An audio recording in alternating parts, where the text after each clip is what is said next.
आप सबको प्रभु यीशु मसीह के नाम में जय मसीह की शालोम। हिंदी बाइबल स्टडी भाग 4 में आप लोगों का स्वागत है। अंत के दिन और झूठी भविष्यवाणियां, हमारा विषय वही रहेगा, अंत के दिन और झूठी भविष्यवाणियां।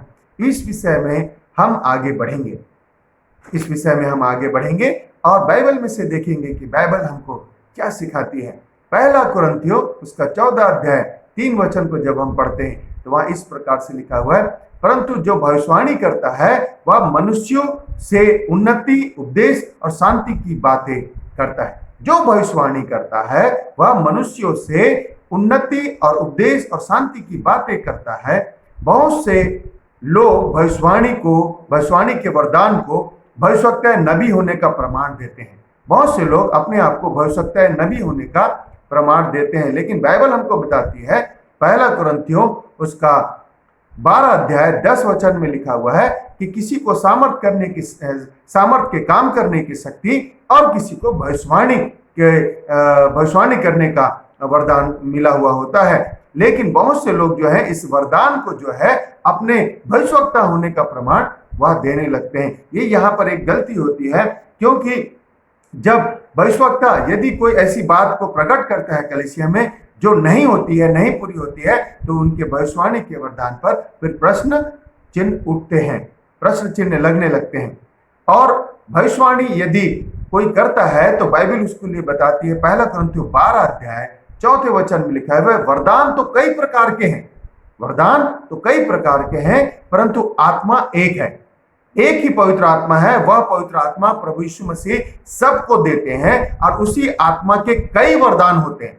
तो कोई भी अपने वरदान को दूसरे वरदान से श्रेष्ठ ना समझे। हर एक वरदान परमेश्वर की ओर से है और परमेश्वर जिसे देता है उसके लिए चर्च में उन्नति होने के लिए, उपदेश देने के लिए और विश्वासी दृढ़ और मजबूत हो, इसलिए परमेश्वर अपने वरदान से लोगों को भरता है ताकि उसकी देह कलीसिया जो है वो उन्नति करने पाए। भविष्यवाणी का मुख्य उद्देश्य 3 है। भविष्यवाणी का मुख्य उद्देश्य 3 है। पहला उसका उद्देश्य है कलीसिया में विश्वासियों को दृढ़ करना और विश्वास में उनको मजबूत करना। दूसरा मुख्य उद्देश्य है उपदेश देना। जब प्रचारक जो है उपदेश देता है या प्रचार करता है या मसीह के बारे में बातों को बताता है, तो यदि कोई पवित्र आत्मा भविष्यवाणी को उसके मन में डालता है तो वह विश्वासियों को प्रेरित करता है, परमेश्वर की ओर आगे बढ़ने के लिए प्रेरित करता है, विश्वासियों का वो सामना करता है। कई ऐसे विश्वासी होते हैं जो आकर के प्रश्न करते हैं, कई तरह की कठिन बातों को वह पूछते हैं, तो उनका सामना भी करना है। जब हम उनका सामना करते हैं और उन्हें प्रभु के कार्य के लिए उन्हें चुनौती भी देते हैं, हम उनको चुनौती देते हैं कि आप परमेश्वर के काम में आगे आएंगे तो आप परमेश्वर के गुण और भेद भरी बातों को आप जानने पाएंगे। इसलिए भविष्यवाणी का मुख्य उद्देश्य जो है वह 3 है।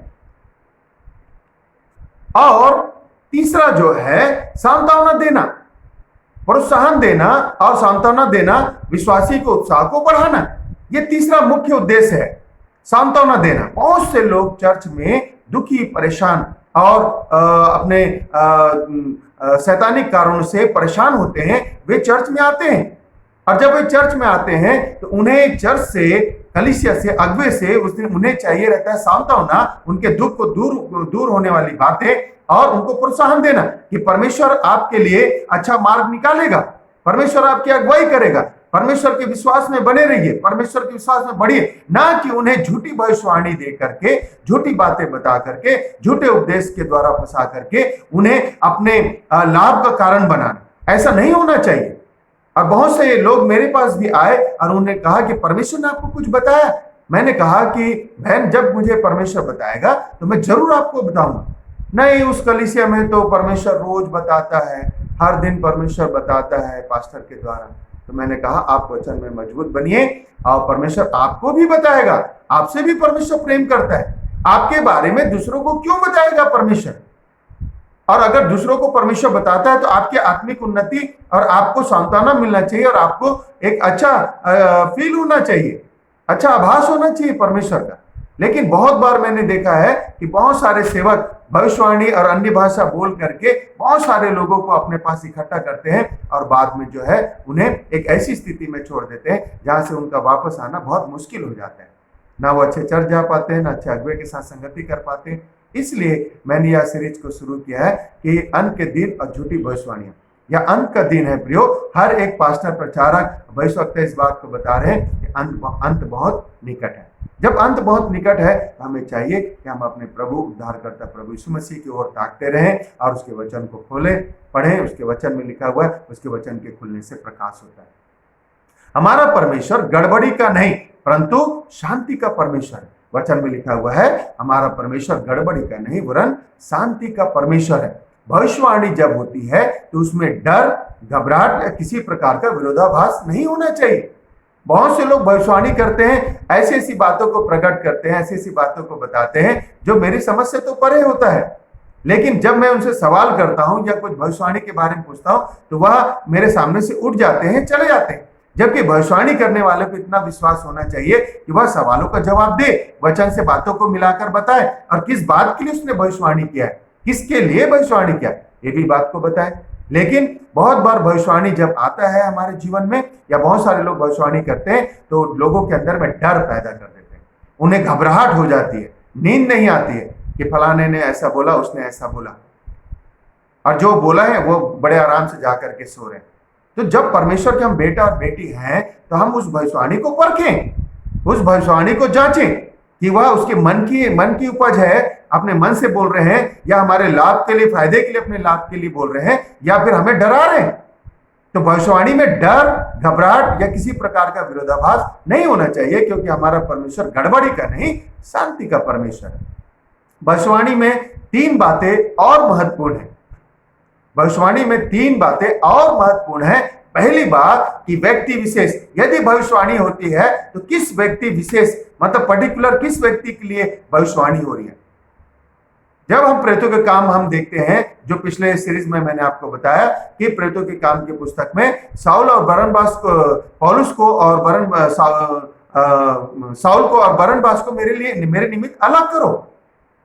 तो बहुत सारे लोग उपवास और प्रार्थना कर रहे थे, उस समय भविष्यवाणी हुई, 2 व्यक्तियों को उनको अलग करने के लिए कहा गया, उस कार्य के लिए जिसके लिए मैंने उनसे चुना है। तो एक पहली बात कि व्यक्ति विशेष का नाम आएगा, दूसरा किस कार्य के लिए भविष्यवाणी हो रही है और किस समय में वो भविष्यवाणी पूरी होगी। भविष्यवाणी का मतलब भविष्य को बताना नहीं है। ऐसे तो बहुत सारे भविष्यवक्ता टीवी में आकर के भविष्य बताते रहते हैं, लेकिन केरल में बाढ़ आया उसके बारे में नहीं बताया उन्होंने। अभी कोरोना वायरस कितना समय तक कब आएगा, कैसे होगा, कितने, कुछ नहीं बताया उन्होंने। लेकिन बस वो आते हैं और ये बताते हैं कि आप जो है ये रंग का कपड़ा पहनिए, ये खाना मत खाइए, ये उसको जानवरों को, पशुओं को ये खिला देना और ये खिला देना, आपका दिन शुभ होगा। अरे तो ये जो है, आप बताइए पर्टिकुलर, अगर आप भविष्यवक्ता है तो आप बताइए कि ये चीजें होगी, इस समय पे होगी और ऐसे होगी, तो हम आपकी भविष्यवाणी को सच माने। और अगर परमेश्वर की ओर से जो भविष्यवाणी होती है उसमें बुद्धि और ज्ञान और प्रकाश भी होता है। प्रेज़ द लॉर्ड, परमेश्वर की स्तुति हो। तो 3 बातें महत्वपूर्ण है। पहला कि व्यक्ति विशेष और किस कार्य के लिए भविष्यवाणी की जा रही है, और तीसरा उसका समय क्या होगा। मैंने ऐसी भी कलीसिया देखा है और पाया है जहां पर भविष्यवाणियां, बहुत ज्यादा भविष्यवाणियां होती है, पर बहुत सारी भविष्यवाणियों को मैंने झूठी पाया है। बहुत सारे लोग अपने मन से उभारे जाकर आकर के चर्च में जो है अपना दर्शन बताने लगते हैं, अपनी स्वप्न बताने लगते हैं कि हमने ऐसा हमने देखा। क्यों?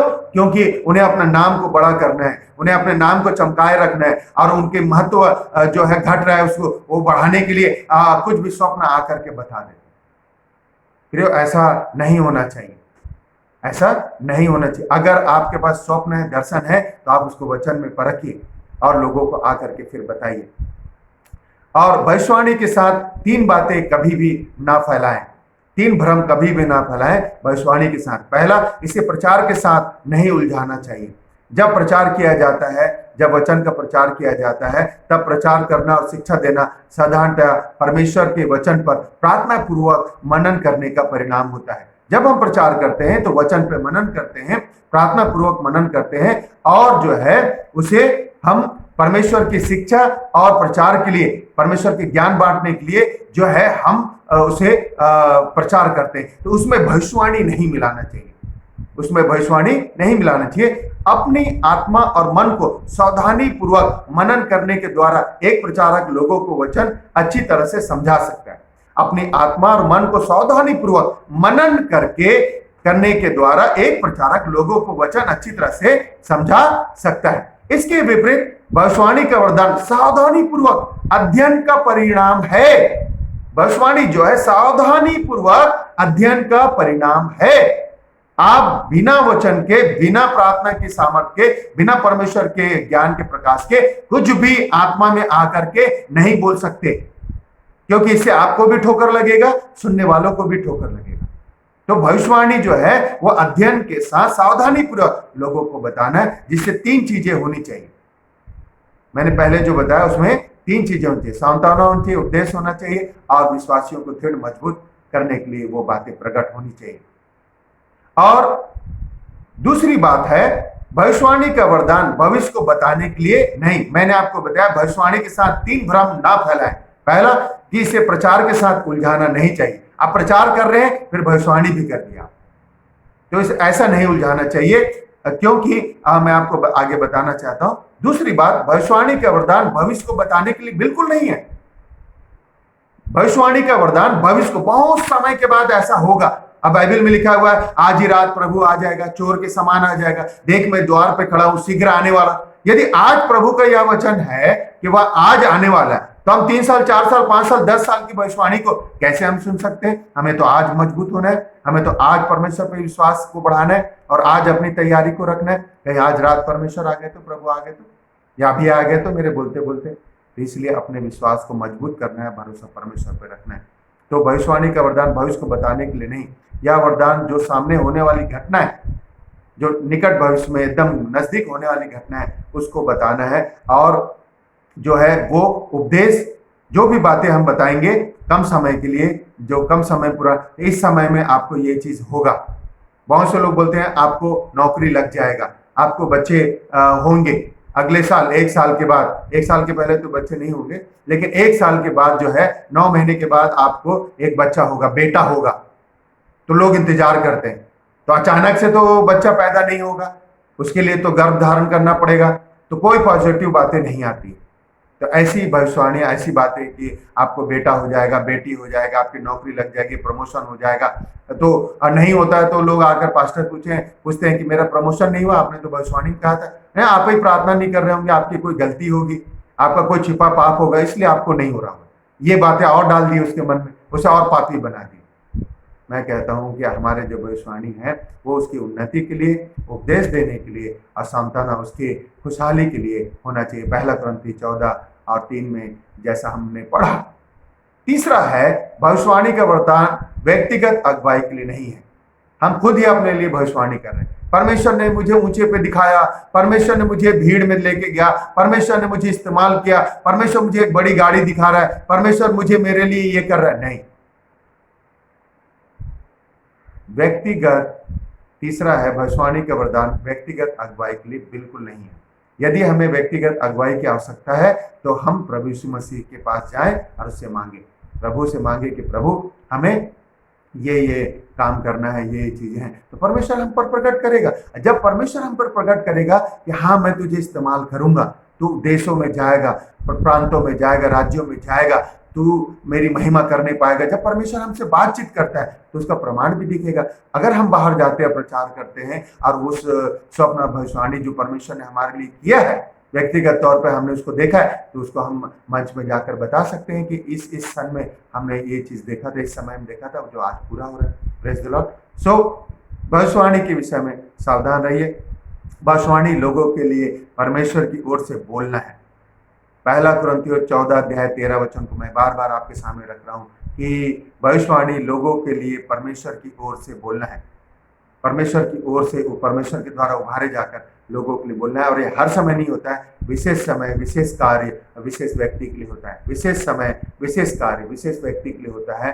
और इसे प्रचार के साथ न उलझाइए और मिरेकल चमत्कार को जो है आप ऐसा मत बताइए कि मेरे द्वारा मेरे कारण से हो रहा है। ये परमेश्वर हमें इस्तेमाल करता है, परमेश्वर के द्वारा होता है। अब भविष्यवाणी को किसी अनुवाद करने की आवश्यकता नहीं है। जो भविष्यवाणी होता है उसे अनुवाद की आवश्यकता नहीं होता है। अन्य भाषा बोला जाता है उसे अनुवाद की आवश्यकता होती है, लेकिन भविष्यवाणी जब बोला जाता है उसे अनुवाद की आवश्यकता नहीं होती है। भविष्यवाणी बोला जाता है किसी व्यक्ति विशेष कार्य के लिए, तो वह उसे समझेगा, जांचेगा, परखेगा और उसके बाद वो भविष्यवाणी पूरी होगी तो परमेश्वर के नाम की महिमा होगी। आज के लिए बस इतना ही।